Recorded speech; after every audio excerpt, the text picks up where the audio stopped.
Operasi Patu Musi 2025 secara resmi telah digelar di Kabupaten Oku Timur.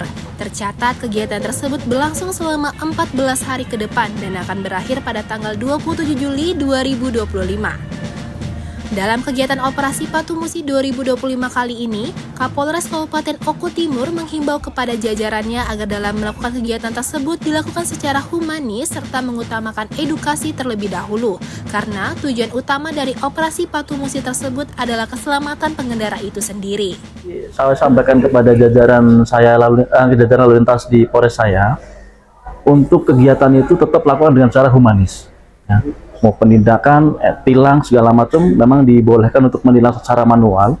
Namun demikian kita tetap lakukan kegiatan edukasi terlebih dahulu. Ya, ini ada waktu jeda 14 hari. Awal-awal harus melakukan pengedukasian pada masyarakat.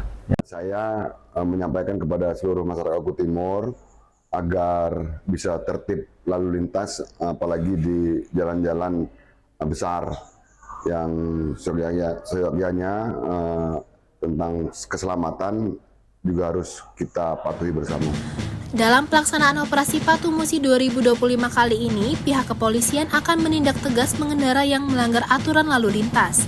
Antara lain pengendara yang tidak menggunakan helm SNI, pengendara yang tidak memakai safety belt, pengendara di bawah umur, knalpot tidak standar, berkendara dalam pengaruh alkohol. Dari Oku Timur, Jatmiko Francisco, iNews melaporkan.